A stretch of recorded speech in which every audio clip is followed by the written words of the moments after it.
of the all-party team that has traveled to the United States. They were in New York earlier, to Panama, to Guyana, to Brazil, and to Colombia to really rally support for India's war on terrorism emanating from Pakistan. So again, welcome, Shashi. And let me begin by asking you what the purpose was of your delegation, what messages you've been giving to others, and how you've been received in the countries you've been at. Thank you, Ken. Okay, well, first of all, good to see you all here. Good morning. I have the privilege of leading this. We can't really call it an all-party delegation, but a multi-party delegation, because we have 41 parties in our lower house of parliament, and 5 of them are represented in my delegation. We also have our former ambassador in Washington with us, and we have been going to these countries as part of a sort of, if you like, a group of delegation. There are 7 going to different regions. Our region was the countries you mentioned: Guyana, Panama, Colombia, Brazil, and the US in that order. With, in fact, early morning, I beg your pardon, late night, when we first landed in New York, we went to the 9/11 memorial. And that, I think, set the tone for the trip, because we wanted to situate this problem right there in solidarity with victims of terrorism from around the world. As you remember, in 9/11, a lot of nationalities lost their lives. And for us, that became then a sort of leitmotif of our travels. Our message everywhere, and 3 of the countries I mentioned to you are Security Council members, either current or proximate next year. Panama being next year. And then the situation, I beg your pardon, Colombia being next year. Panama and Brazil and Guyana already on it. Right. And then for us, the message was very simply to enhance their understanding and appreciation for what we had just been through, and to seek their solidarity in our fight against terrorism. And there, I can tell you, Ken, we got literally everywhere an enormously positive response. The one country where there had been setback is too dramatic a word, but there'd been an unfortunate statement issued during our operation against the terror attacks was Colombia, which had surprised everybody by issuing a statement of heartfelt condolences for the Pakistani victims. When we sort of situated matters in context and explained exactly what had happened, and in particular, the fact that our initial strike was purely retribution, and we didn't touch a single civilian target, government target, even a Pakistani military target. We just hit terror camps of designated terrorist organizations whose addresses are known, whose names are on the UN list as well as the State Department's terrorist designated list. When we explained all of that, they withdrew their statement. And that, I think, in the end, was a useful win for us. But that small little sort of wrinkle apart, it's been, I must say, very positively smooth sailing everywhere else. We've been meeting everywhere, the executive branch, government officials, legislators, think tanks and policy wonks, media, and through the media, the general public. There's a public diplomacy element to this as well as... And everybody, I mean, right across the board, has been supportive. It's been our team is multi-partisan, as I said, but so has been the response. We've had people in government and opposition in all of these countries saying to us how much they appreciate what India is doing and how much they support India's right to defend itself against terror. Has India done this sort of outreach in the past, and how is this similar or different from that? Well, there was a similar outreach conducted under Prime Minister Manmohan Singh after the 2008 Mumbai terrorist attack. And that really was, as you remember, horrendous. It was 170 people killed in a protracted terrorist assault over 3 days in 5 locations in Mumbai.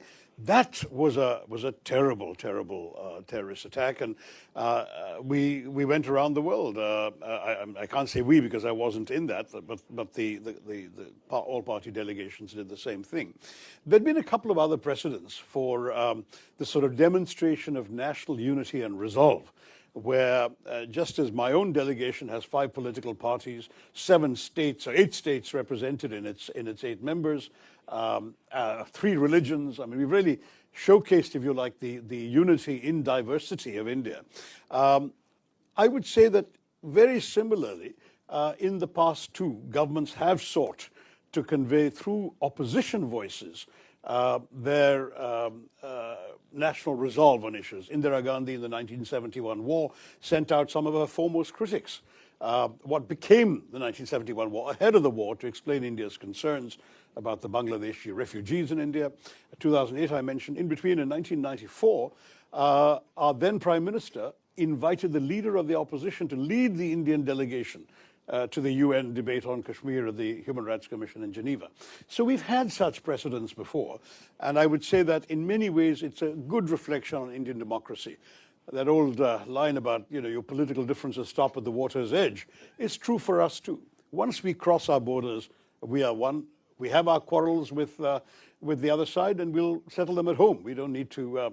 That doesn't affect our perception of national interest and national security. To what degree did your discussions focus primarily on the terrorist incident or also on the responses and the quick escalation of the fighting? Because I want to get into that with you as well, but I'm curious whether that was covered. Sure. Well, I mean, Ken, the terrorist incident speaks for itself. It was a horrific incident, an atrocity that many of you must have read about in detail, where these terrorists came, innocent holiday makers on a tourist trip, and they asked people their religion, shot them in cold blood between the eyes, the men leaving, killing them in front of their wives and children.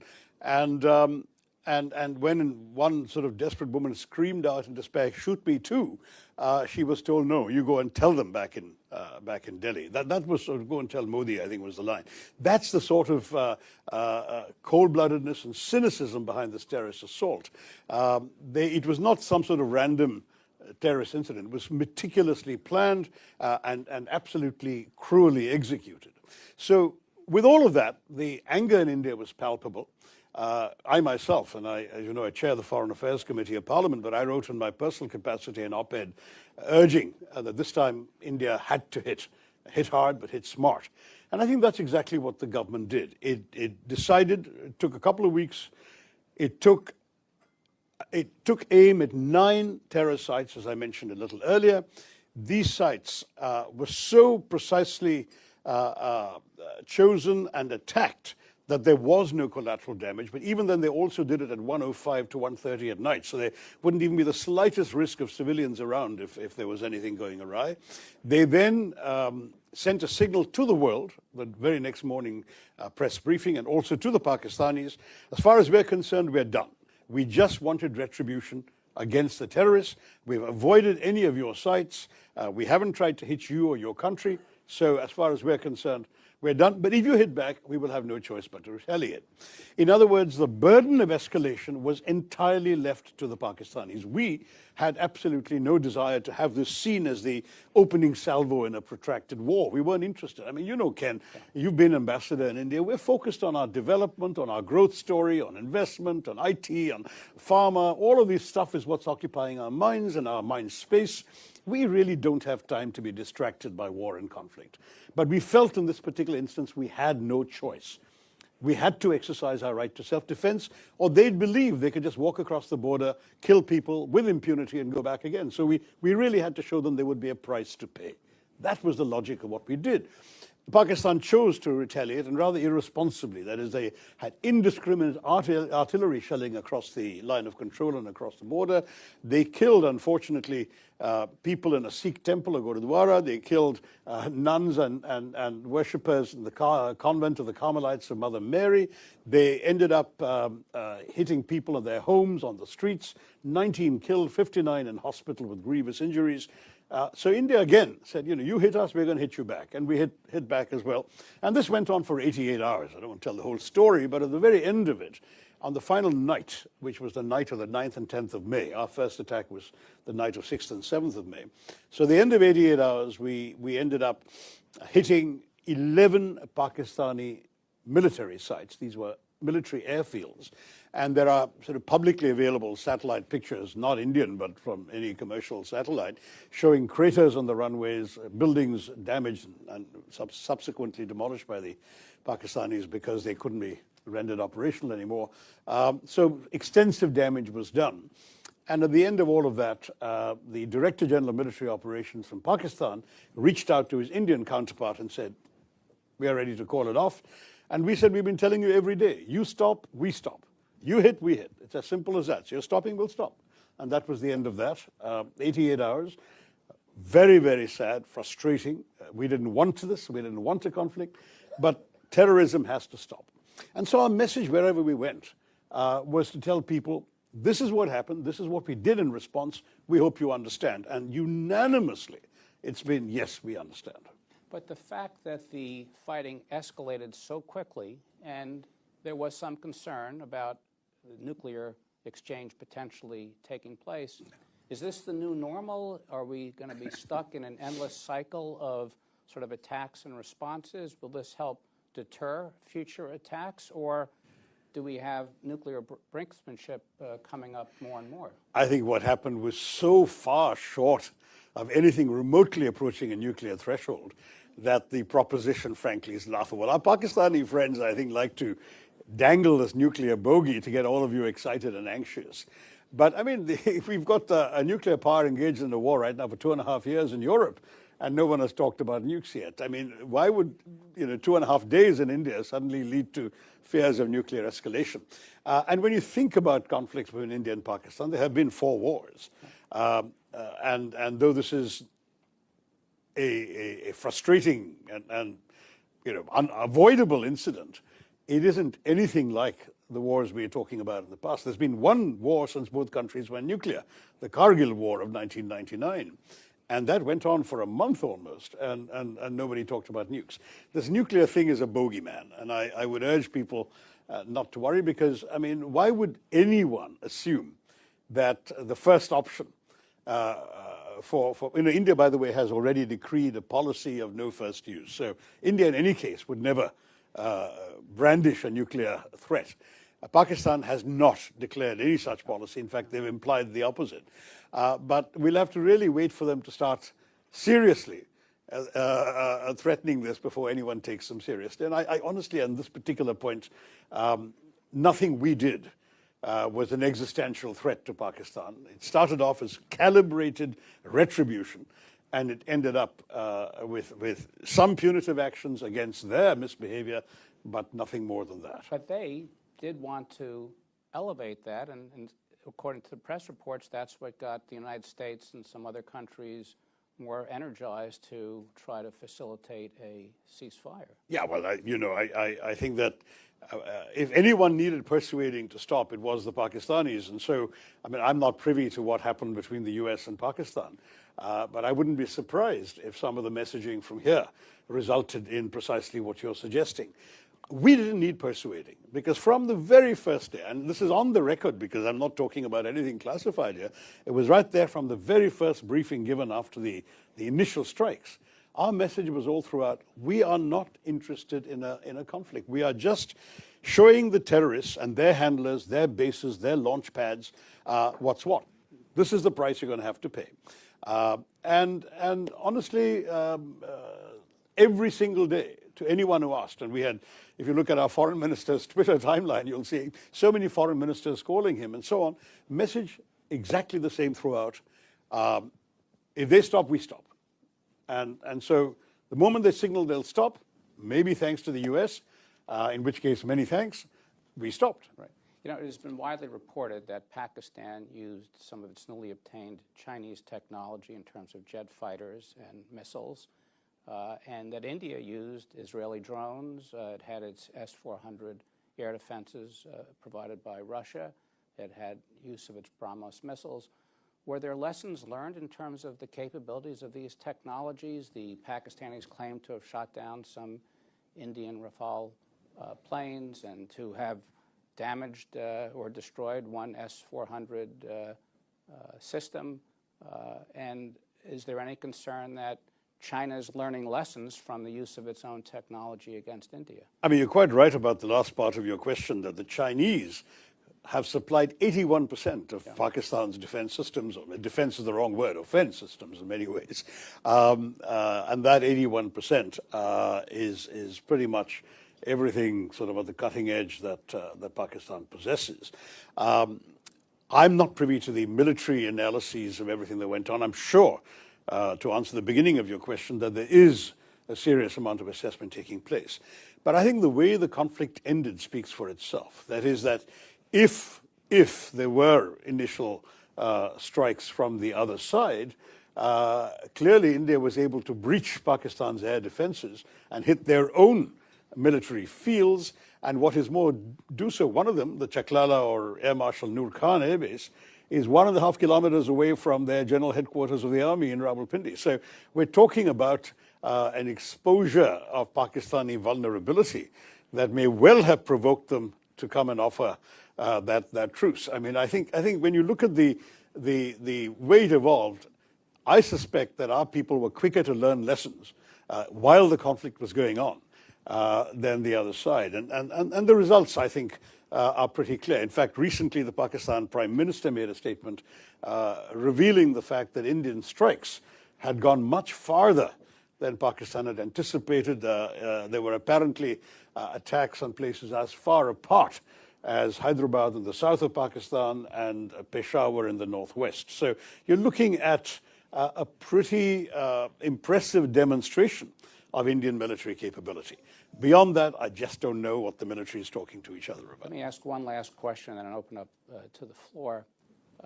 Throughout the crisis, the media in both countries provided diametrically opposed assessments of what was going on.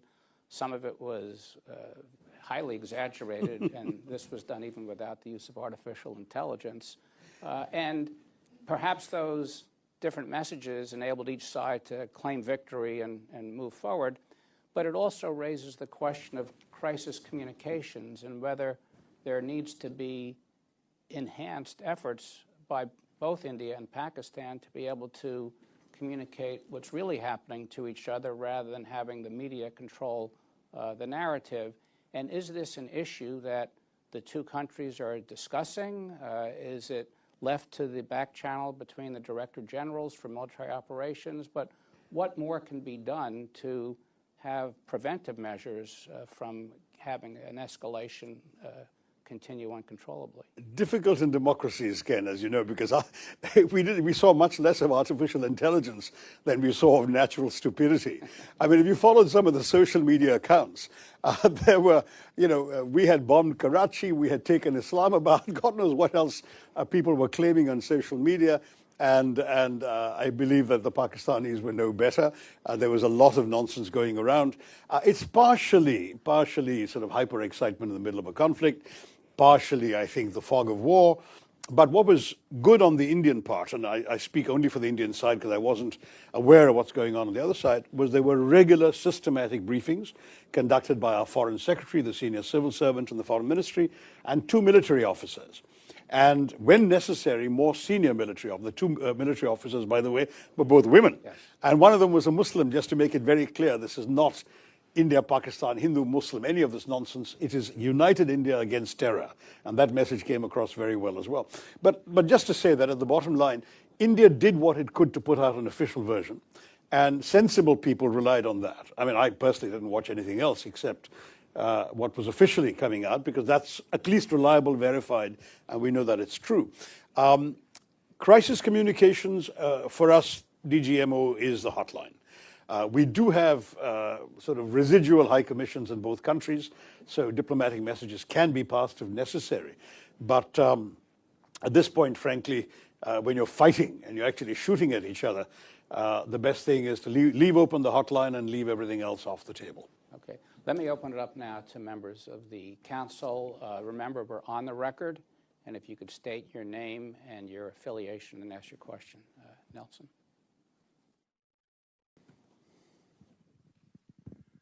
Good morning, and thank you for being here. Nelson Cunningham, formerly with the State Department, formerly with McClarty Associates. It's good to see you again. Good to see you, Nelson.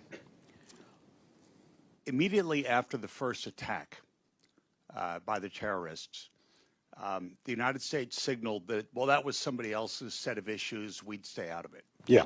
And within, I think, about 24 hours, the U.S. was, in fact, in trying to mediate. And the vice president was both the one who said, no, it's not our issue, and also the one who came in and weighed in and did. Is it helpful from the Indian perspective, from the other country perspective, is it helpful to have the United States available as a mediator, as a broker, as a transmitter of signals, or should we just stay the heck out of it and let the rest of the world sort things out? I would never presume to tell the U.S. to stay the heck out of anything it wants to get involved in, but mediation is not a term that we are particularly willing to entertain. I'll tell you why, Nelson. I mean, the fact is that this implies, even when you say things like broker or whatever, you're implying an equivalence which simply doesn't exist. There is no equivalence between terrorists and their victims. There is no equivalence between a country that provides safe haven to terrorism and a country that's a flourishing multi-party democracy that's trying to get on with its business. There is no equivalence between a state that is a status quo power that just wants to be left alone by its neighbors where the neighbors don't agree with us, and a revisionist power that wants to upset the geopolitical arrangements that have existed for the last 3/4 of a century. There is no equivalence possible in these cases. And in these circumstances, to suggest that you can mediate between two unequals is not possible. Then how would you characterize the American role, and was it useful and helpful? I'm guessing to some degree, Nelson, that the American role would have been, first of all, to keep themselves informed with conversations with both sides. And certainly my government received a number of calls at high levels from the US government, and we appreciated their concern and their interest. At the same time, they must have been making similar calls at the highest levels to the Pakistan side. And our assumption is that's where, because that's the side that needed persuading to stop this process, that may well have been where their messages really had the greatest effect. But that's guesswork on my part. I don't know what they said to the Pakistanis. Okay. Dov? It's good to see you again, Dov Zakheim. Question for you. You mentioned, actually, I think it was Ken who mentioned the drones. Yeah. Given what Ukraine just did to Russia, is there any sense in India that there may be a need for a different way to think about strategic posture? Sir, again, as I said, these are things the military is thinking about. I mean, all I can say is that the world of warfare has been changing dramatically since the beginning of the Ukraine conflict. And increasingly, the use of drones, for example, it's striking that neither country actually crossed over into the other's airspace at any stage of these 4 days. Everything is being done from a distance now. Drones, missiles, technologies have moved quite significantly. What was old-fashioned and awful and tragic was the indiscriminate Pakistani artillery shelling, which should never have been done in the manner it was. I mean, but you can understand why. We hit terror bases. There are no terror bases in India to hit. There are no terrorist organizations in India listed in the UN or the State Department anywhere else. So what do you hit? You hit civilians. You hit innocent people. That is the asymmetry of this particular conflict. We have tried not just to be precise and calibrated in our response, but we have tried systematically to signal we are not interested in war with Pakistan. We're not interested in attacking Pakistani civilians, ordinary people. This is about India versus terrorism. And as far as we're concerned, situating the problem where it belongs is, if you don't want places in your territory to be hit because they're housing terrorists, why don't you shut down the safe havens? Why don't you arrest these leaders? Why don't you close their bank accounts? Why don't you disband these organizations or call them illegal? If you're not prepared to do any of that, then I'm afraid this is the only way we can deal with it, because we are not going to sit back at our homes and be hit at your convenience. That's not going to happen. Yes. Puneet Talwar, most recently, U.S. Ambassador to Morocco. It's good to see you. Sorry, I didn't hear you very well. Do repeat that. Puneet Talwar. Yeah, good to see you again. Good to see you Most again. recently, U.S. Ambassador to Morocco. And I wanted to ask you, you mentioned that during the engagement, the military engagement, that China's technology was at the top level was provided to Pakistan. So they had cutting edge technology. You managed to penetrate that. So I want to just press you a little bit more on that. Is the sense in the strategic community and top level politicians like yourself that India stacks up just fine against Chinese technology, or is there some sense of concern or reassessment going on in a serious way about where this leaves India relative to China? Puneet, I think, frankly, the reassessment took place while the fighting was going on. In other words, when we saw what the Pakistanis were attempting to do, using, as you say, Chinese technology, there's supposed to be something called a kill chain that the Chinese specialize in, where the radar, GPS, planes and missiles are all linked together and they react instantly. All this is stuff I'm reading in public military analyses. It's not something I've got from any classified source. But when we saw that, we simply did things in a different way. Otherwise, we wouldn't have been able to hit T-11 airfields, and we wouldn't have been able to breach the Chinese supplied air defenses. So it's clear that assessments were taking place while the fighting was happening, and we were recalibrating our strategies in order to end as effectively as we were able to end. So that, I think, is the short answer. The longer answer, I'm afraid, only the military can provide. I mean, you and I have been at various ends of the policy spectrum in your country and in mine, but we haven't really been sitting in military headquarters. So I'll take a pass on how much further we can go on that. By the way, on the Chinese technology, I may have slightly misspoken, because my understanding is, for example, the aircraft given is the Chinese J-10, whereas the Chinese themselves have a J-20, which is apparently one or half a generation newer. And who knows if they'll supply that. I mean, the fact is China has immense stakes in Pakistan. The largest single project of the Belt and Road Initiative is the one in Pakistan, the China-Pakistan Economic Corridor. So we have no illusions about the degree of commitment that China may well be feeling towards Pakistan. Samir. Thank you, sir. Samir Lawani from CSBA. I wanted to ask a question. Leaving aside motives, the question is about effects. So you said that we had to show them that they had to pay a price. And my question is, what is your sense of whether Pakistan believes they paid a price, whether the military, the politicians, the civilians, the population? And I ask that in light of the fact that the military army chief received a 5th star. There seems to be a lot of triumphalism. So did they actually feel that price, and does that affect their behavior in the future? I think one of the principal motives for this horrific terror attack, which was signaled, by the way, a few days earlier by a speech by the Pakistani military chief, in which he made the astonishingly bigoted assertion that Muslims could not live in a non-Muslim majority country, which is kind of a bizarre thing to say, given the number of non-Muslim majority countries in which Muslims can be found, including the fact that we have 200 million Muslims in India who are living in peace with their neighbors. And one of them is a member of my delegation, I might add. He's sitting right here. So I just want to say, Sarfraz Ahmed sitting right there. I just say this simply because one of the objectives was clearly to shore up the Pakistani army in a situation where they were deeply unpopular, with the most popular leader in Pakistan sitting in jail for the last couple of years, and the economy stagnant, and the government that they have been running or manipulating not doing very well in public opinion.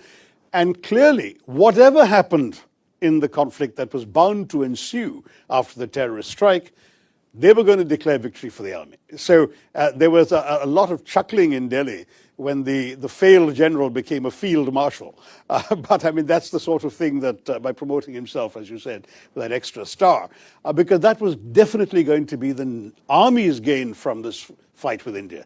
They wanted, once again, to show themselves as the savior of the nation in the face of attacks by a bigger power. The fact is that they provoked those attacks. We were very happy leaving them alone. We had no desire to start this. But when they provoked these attacks by the terrorist strike, we gave them, if you like, a ready-made opportunity to come up with a narrative they'd already pre-decided they wanted. And so that's all right. That's what happened.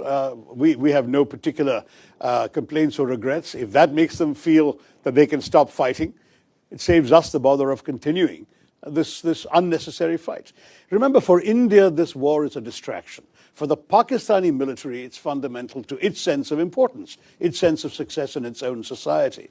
You know, some of you here must have read Voltaire on Prussia. In India, the state has an army. In Pakistan, the army has a state. And the army is going to do always what's in its best interest. That's essentially what we saw happening. But I do want to stress that as far as India is concerned, we don't care what they say to their public. We know what's happened. And frankly, the satellite pictures are not Indian pictures.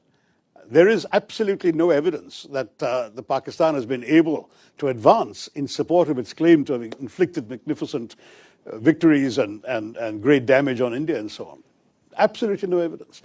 Two videos came out on social media. Both turned out to be from other conflicts and other years. Nothing to do with this one. So all I'll say is more power to the Pakistani military than take it anyway. But that's what this is all about in terms of their narrative. Okay, in the back and then here, yeah.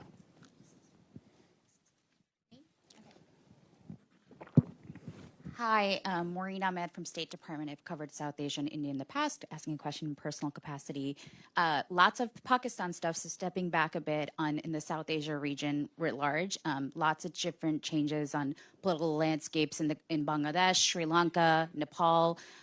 India's had strong relationships in the past, but how is it going to handle these changing landscapes, especially as these countries have a more of a lean now towards China? How are they, recalculating this calculus, especially in Bangladesh, Sri Lanka, nearby?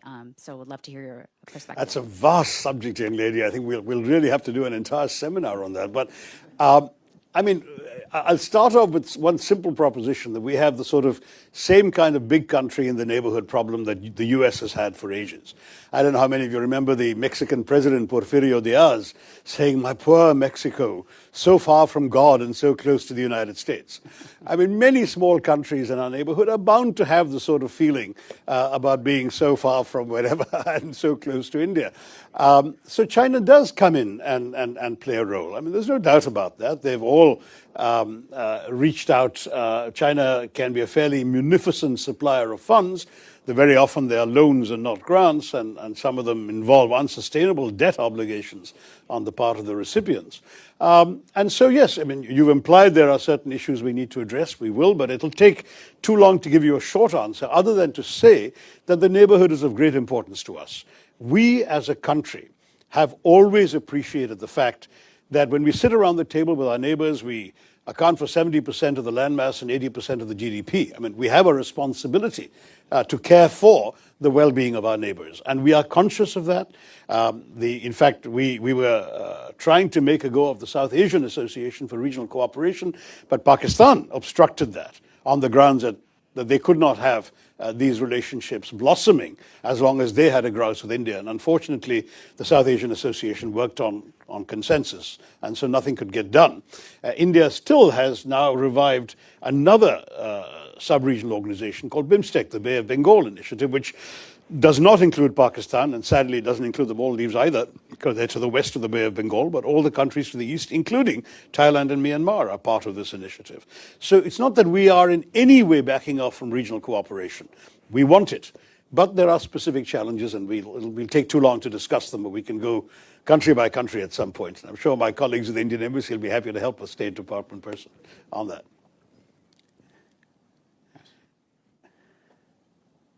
You have to stand up.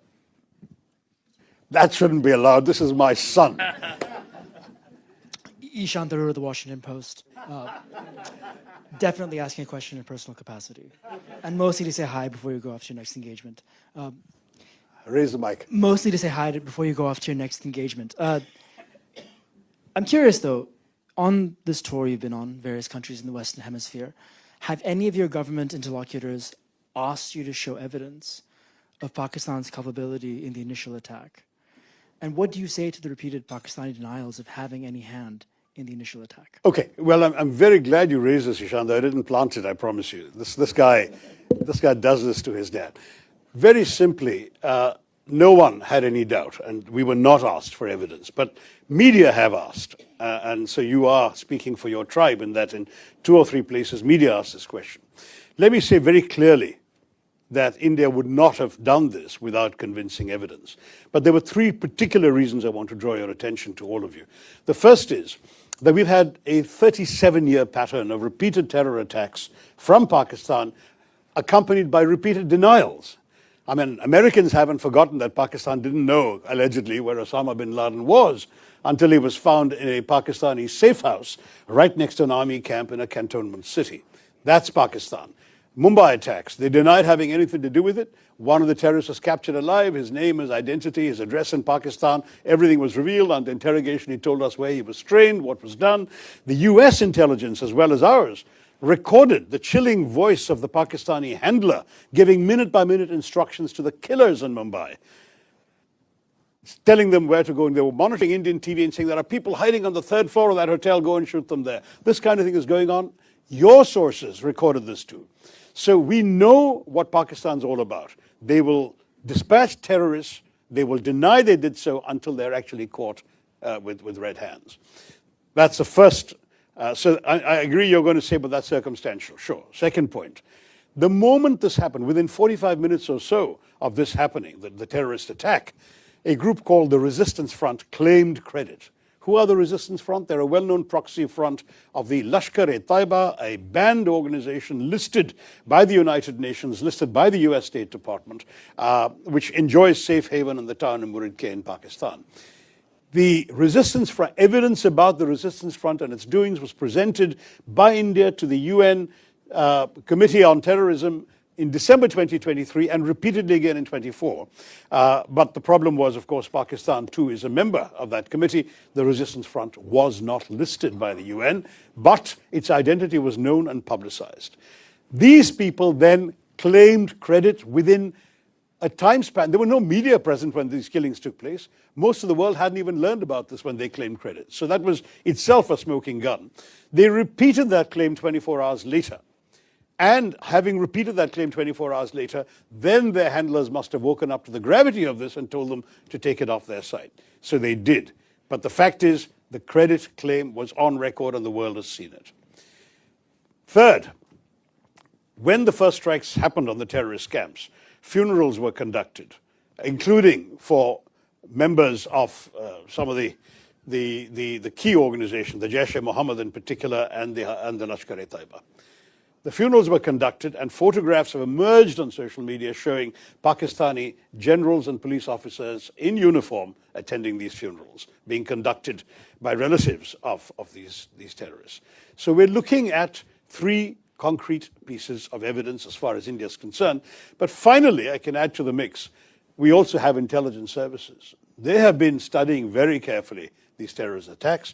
They have identified at least 4 of the 5 perpetrators, and they know who they are. In fact, I'm told, and I don't have access to the direct intelligence information, but I've been reliably informed, they know that 2 of them are Pakistanis, and the other 2 were locals who had exfiltrated, is the term, out to Pakistan for training 10 years ago, and clearly were sent back for this mission this time.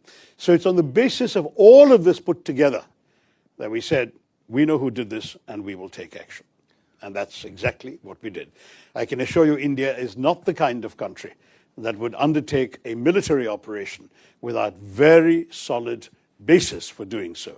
This was not some random terror attack. I must say our government counts 24 terrorist attacks in the course of last year emanating from Pakistan, but none of them required this kind of response. We dealt with them. We either got the terrorists or killed them. Minimal damage, very little loss of life. We dealt with it.